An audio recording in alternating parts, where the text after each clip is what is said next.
Hey everyone, Tami LaTrell here with another edition of the Writer's Block Quarantine Style. So I have my lovely friend Carolyn Richardson in LA. She is Yes. for part two of our licensing segment. I don't know if you guys remember her, but Carolyn actually was part one. She was on our part one of the licensing segment, which can be found on my YouTube channel. And we had a lot of views and a lot of questions. So kudos to us. We did a good job, obviously, from the comments. Mhm. But, I just kind of wanted to come back and do part two, like I promised, and go over some more things, tidbits in licensing and clearance that could be helpful to you guys. And I'm just so happy to have you back, Carolyn. How are you? I am well. Thank you so much for having me again. It's been great to speak again to those who watched before, see how y'all career is going, if what you learned before in part one has been valuable to you. So definitely remember after this conversation to comment, like, share, so we can keep the conversation going. It's so important for us to continue to learn in the music business because stuff changes, as we know, as Yes. we're seeing. Yes. Every day. Yeah, so I'm looking forward to this convo. Absolutely. Okay, so let's dive right in because I know you're working and I'm working too, so we got to get back to it, but we definitely, want to spend time with our creators real quick. So the first question is, how can I start a music licensing company? And so Ooh. that would be, that's the first question. Dun, dun, dun. So I will just say music licensing company. A lot of songwriters say they want to start a music licensing company, and a lot of artists say they want to start a music licensing company. Think about whether or not you are a collective of songwriters who pitches songs, or if you really want to start a music licensing company. A music licensing company is going to involve more than just your group of people. And you're going to have to figure out how to set yourself apart so that you not only can attract fellow songwriters and artists who have content, but also so that you can brand your music licensing company in a way that will set you apart or create a niche or somehow make you look like a good source for certain music for your clients, your music supervisors, your producers, your directors who are looking for music. So I would say first figure out, do I really want to own a music licensing company, or do I just want to pitch my people's songs? Because there are a lot of legal ramifications behind creating a music licensing company, and without knowledge of not only branding, marketing, advertising, and actually knowing the administration and publishing side of the business, Yes. you may not be completely prepared to do that, to create your own licensing company. I would say if you are a songwriters collective and you decide, you know what, we just need a really good sync agent, and then we just need to promote our collective as a really good collective to all these music supervisors and help the sync agent actually paper the deal or deal with the actual legal side of things, then you make that decision. But you sit down with the people you work with and figure out if you really are starting that company. Now, if you want to start that company, you have to step back from creating and be the legal part of the business side of this thing, right? Somebody has to be in charge of that, because if you do not administer or deal with actually cataloging and registering and doing all the business back end stuff, the money flow, the cash flow that will feed the music licensing company will fall by the wayside because you're too busy trying to create. So I would say the way to start it is to decide where you stand in this creative business conundrum and decide, okay, I really am starting a music licensing company. That means that the creative side of me has to be separated from that. That may mean sometimes saying, I don't administer and register and deal with a lot of the things that I create because I need to stand as a third party who's pitching songs based on the fact that I want to get the song licensed, not because that's one of my songs. Because people can smell that and see that. And Right. you need to not only gain the trust of the songwriters collective you may already be a part of, but you also need to gain the trust of other people. Tami LaTrell has done an amazing job of separating her songwriting, her creative side from the Mezzo agency, which administers and licenses other artists and other songwriters. You will see her promoting the clients that she has more than herself as a songwriter, because that's her music licensing company.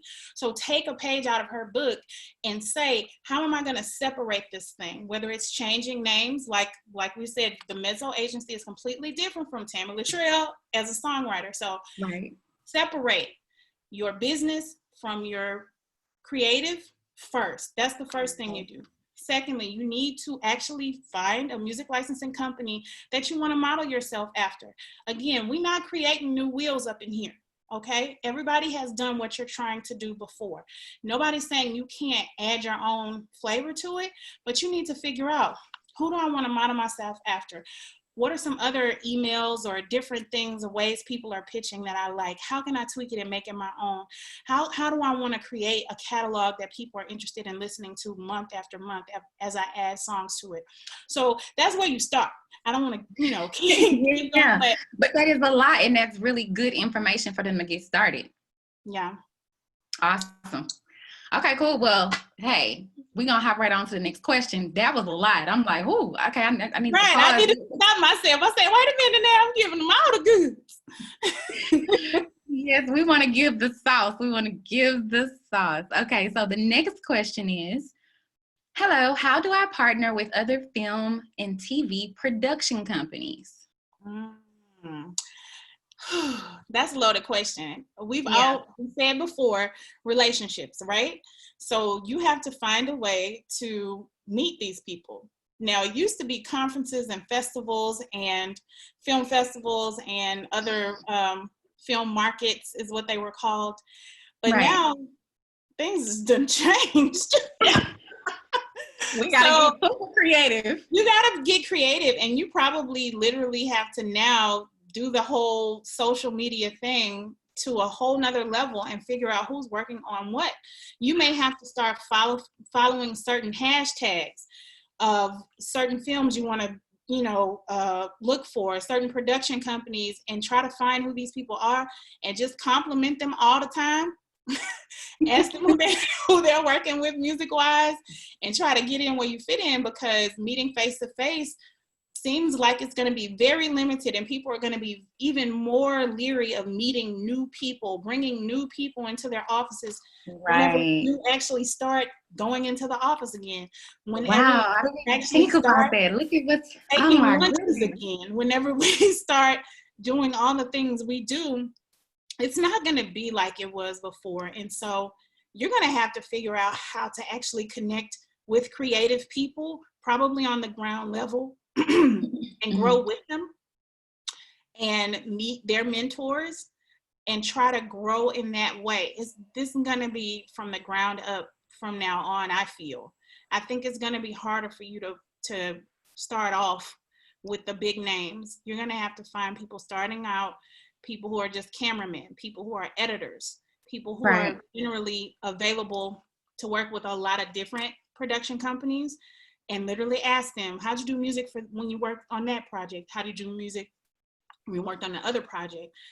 What did you learn about this person? And you're gonna have to really do some real networking, because networking before used to literally be, my dad used to be a network administrator in telecom way before all this online stuff.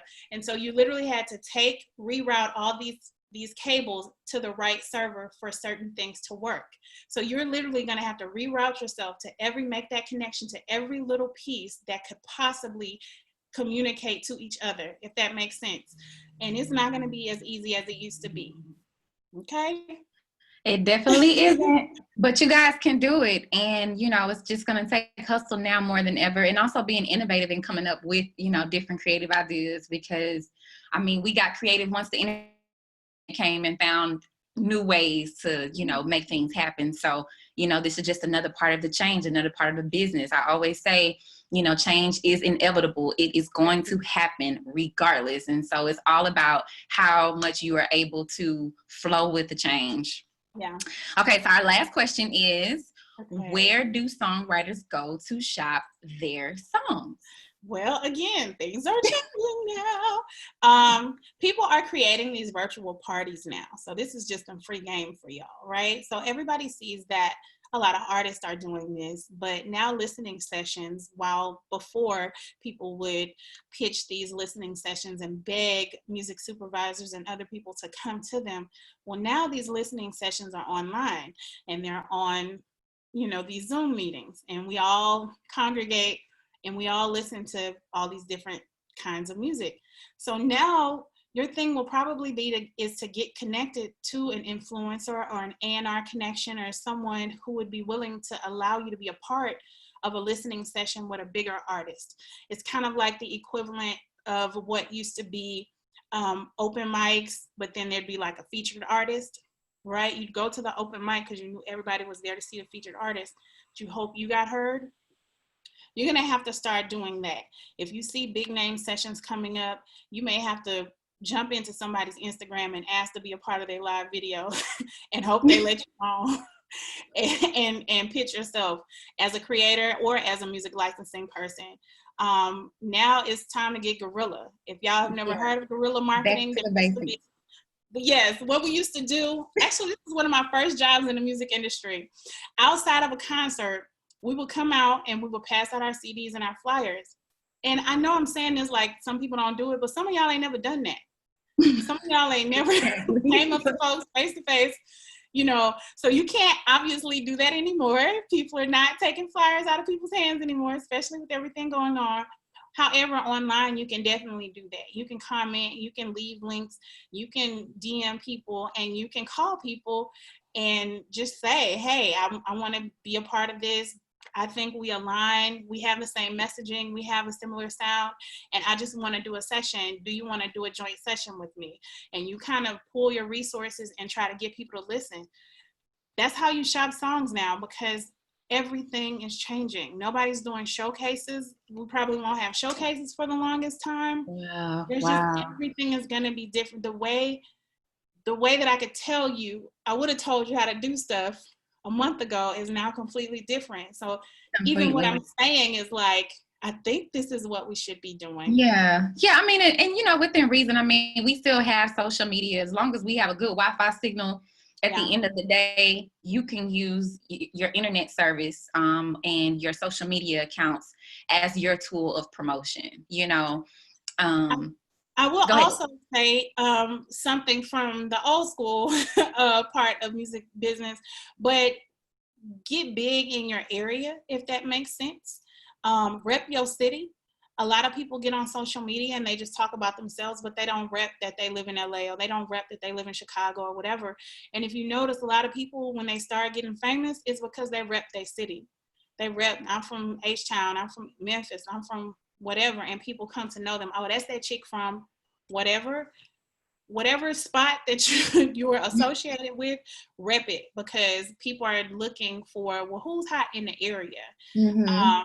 So that's going to be important when certain A&R reps are looking for a certain sound or a certain type of artist or song.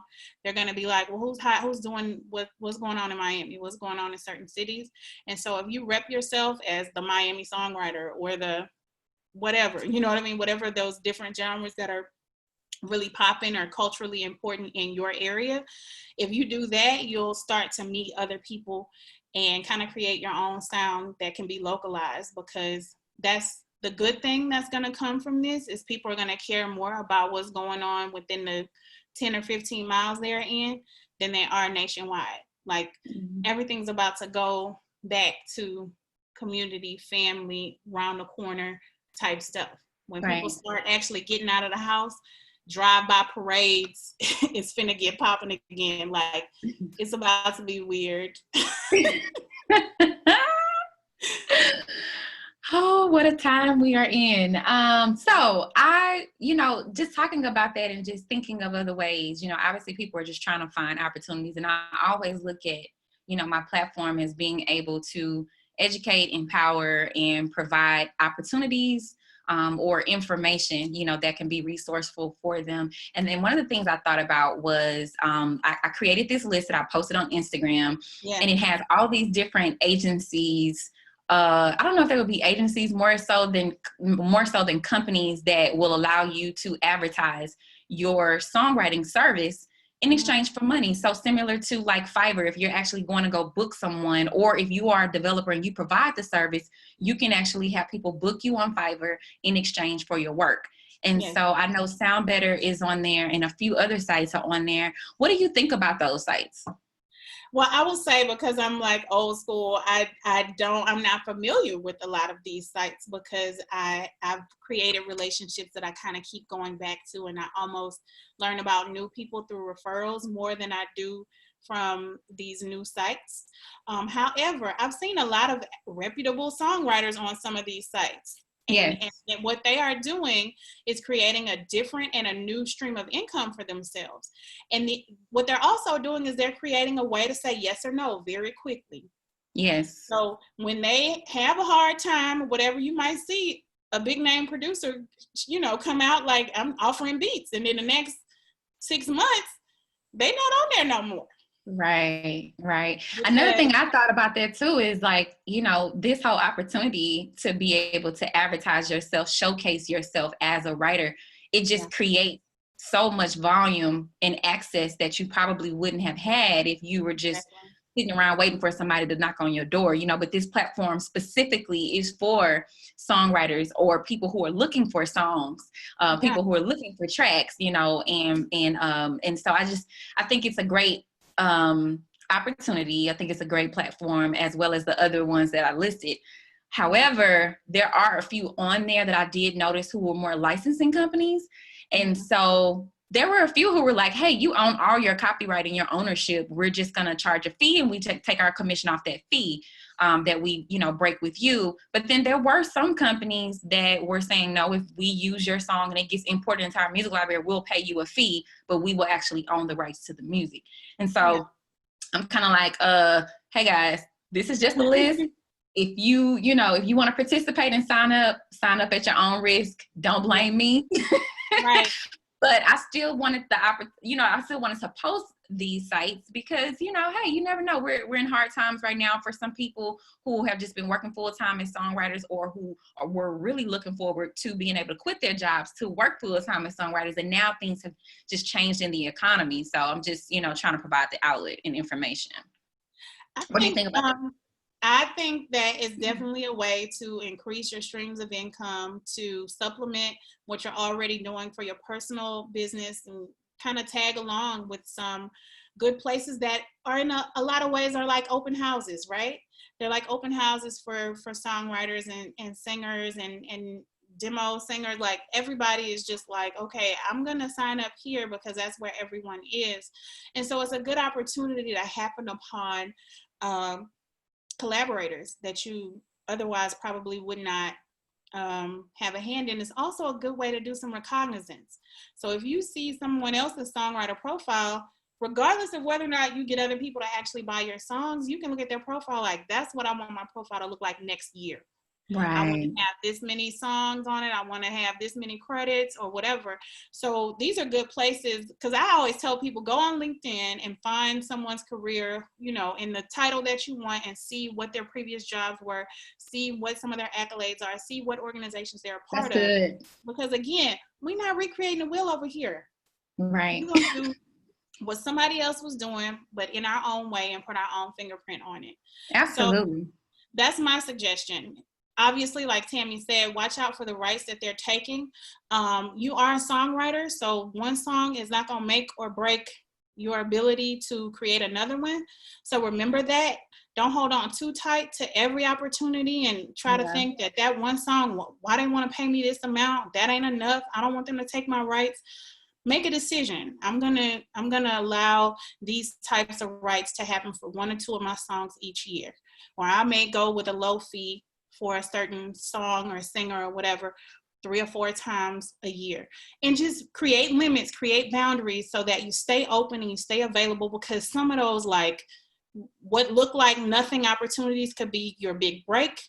Oh, man. Some of the things that you thought was really gonna be popping, and this is the song, nobody will ever like that song. It's just you in your song and you be like, I don't understand how they don't get this. You know, I mean, I had one of my friends, I hate to interrupt, I'm sorry. No, I was go just ahead. thinking about one of my friends in business. He recently was like, man, you know, my artists end up getting a placement overseas in like the Ukraine. And, you know, I was kind of going over the paperwork with him and I was like, and how much they want to pay? Yes. Like, hey, you only got to do what? I mean, it was a pretty steep number. I mean, he had a very good payday. Yeah. And so it's just those wins that you just never know you will come upon. But his artist has already, you know, achieved success, just popularity from his music streaming over there. So they're like, yeah, we would like to pay and have him in a commercial and do this and use the song for that. And this is what we were going to, you know, I was just like, wow, yeah, you may want to consider that, especially because, you know, at the end of the day, you may not ever see this song video commercial ever in the United States. They're not selling the song like as a project, or, you know, it's not streaming or anything. It's really just being used for a commercial that's probably going to run for a season, but look at how much money you got in exchange. Yeah. So it's so happening. glad. Yes, I'm so glad you brought that up, because now we can think globally, right? Even though I'm telling you to become hot in your local area and know who you're working with and know who's by your side, now you can think about who would want my services around the whole world. And I will say that a lot of Guitar Center and Sweetwater and all these places, they got equipment on sale like a mall. Yeah.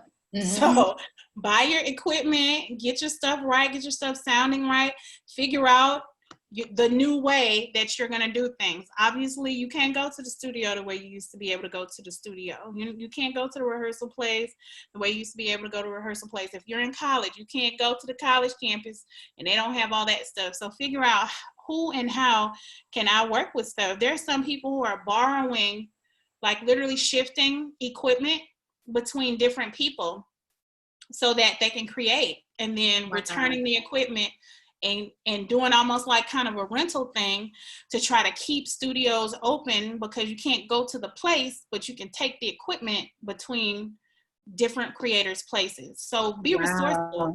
Think about the barter system. You don't have to pay every dollar for everything. You may not have the budget to get all the equipment you need, but somebody got that equipment and you can say, hey bro, for a week I need to do that. Can I deliver food to your mama while I had equipment? Like, think of creative ways to get what you need to get done. Absolutely. Absolutely. Yeah. Like, this is definitely calling for the real hustlers, the real grinders, the people who are truly about it. Okay. If you're trying to stay sane in this music industry, you got to be about it. You got to be creative.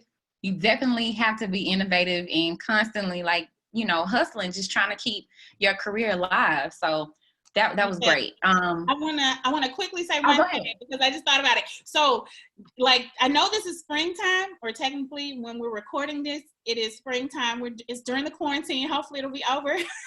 Okay. But I want y'all to think about the fact that this ground right now is very hard.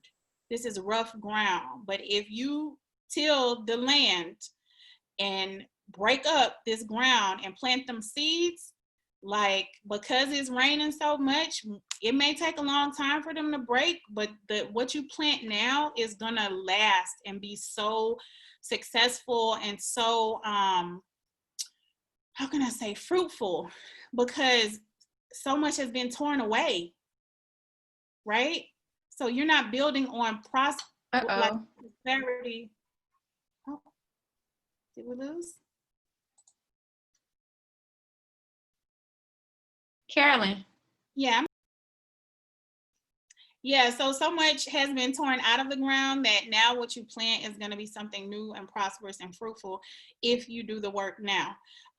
So many people want to be delivered into their next, but they don't want to do the labor.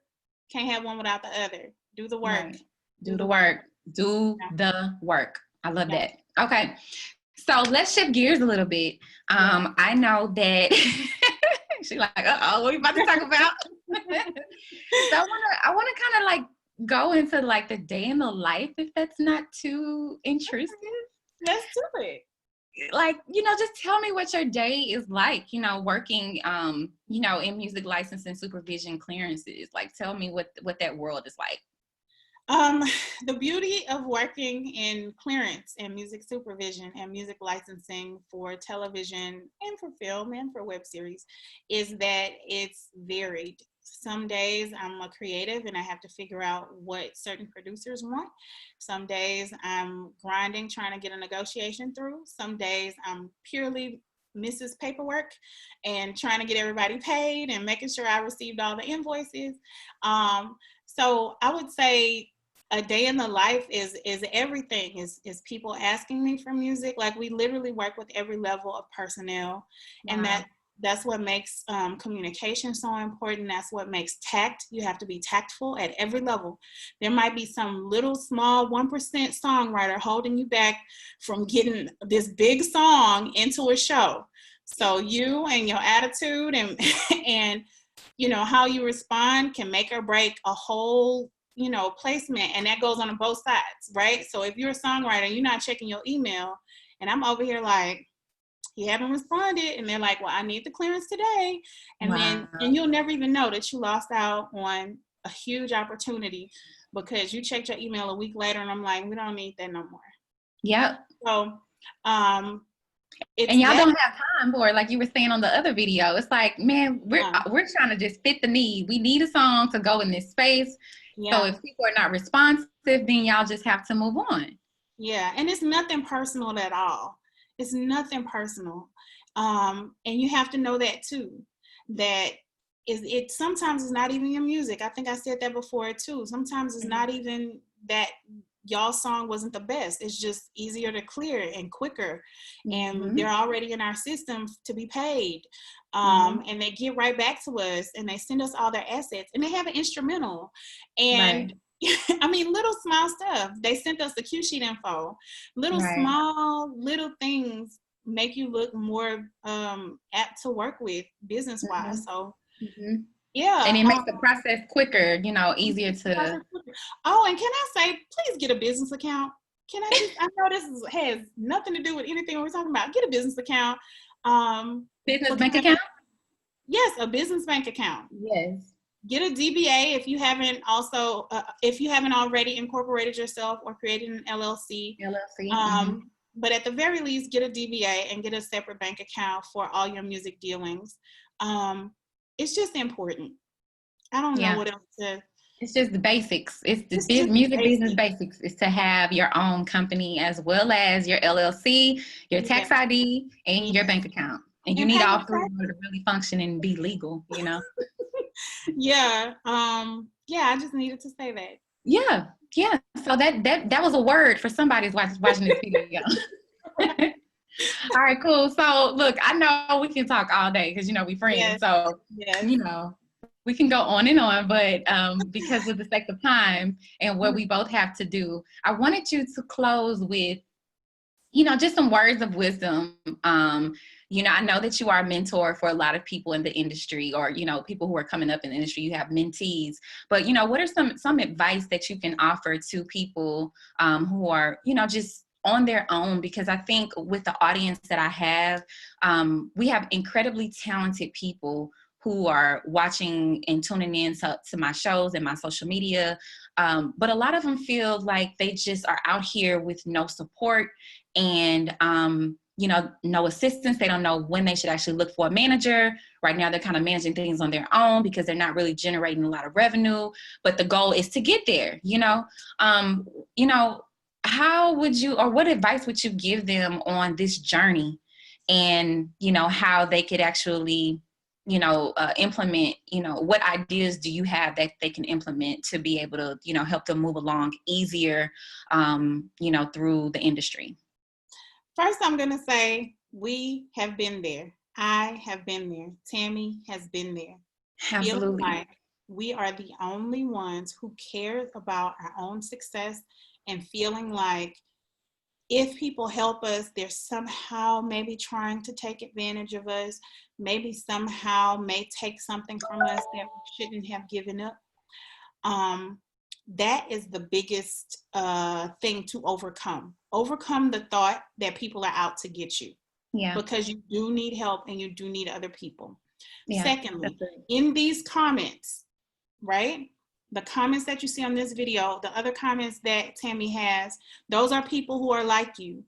Find community where you end up. Mm-hmm. So if you see that the same people are commenting and going back and forth about music business stuff and they're trying to get right, if you feel like you don't have that community where you are, create that community in the comments. Create that community by following the people who are looking for the same information you're looking for, and support each other. And I don't mean always share each other's posts. That's not support. I'm talking about community where you're individually calling each other and saying, what are you working on? How can I help you? Well, if I can do this for you, can you do this for me? Yeah. Like, that's what you're going to have to do. You're going to literally have to make friends like you're in a playground at a preschool that you just started. Yeah, all in the sandbox. Play with me? I want to play with you. What do you like to play? Yes, I can play kickball. You know, not it. Like, you're going to have to find a way to find your people. And it's not always going to be fun. Some people are going to be flaky. It's not going to be fun, but it's better for you to try to create community than to sit back and try to do it by yourself. Because by yourself ain't cute. And then when you're doing it wrong by yourself, you just continue to do it wrong by yourself and you'll never get anywhere. Right. So go ahead and trip up, be wrong, ask some people for help and let them mess you up. And then you realize, oh, they messed that up. And then you meet somebody else. And just keep it going until one of your no's or your uh-ohs end up being a yes and a yay. That works, you know? Yes. I'm telling you, we both have 5 million stories about I did that wrong, but it ended up bringing me to someone or somebody or some thought that created an even better situation. Y'all, I'm going to tell you, I'm going to say this real quick. I am of the belief that you can quit. This is another thing I'm telling somebody up in here. You can quit. It's some stuff you do need to stop doing. Yeah. Okay.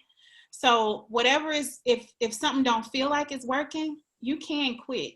Whatever that means for somebody. Yeah. You can stop. Whoever that's for. Whoever that's for. You can stop and you can quit and say, that's not working. Yeah. I'm so happy you touched on that because you just through my journey of, you know, being in the music industry, my spirituality has been my 100% foundation that I have been able to fall back on. And, you know, with you talking about just having the mindset that everybody is not out to get you. Yeah. Yes, there are people who are not, you know, trying to help. And yes, there are people who are out there taking advantage, but everyone is not like that.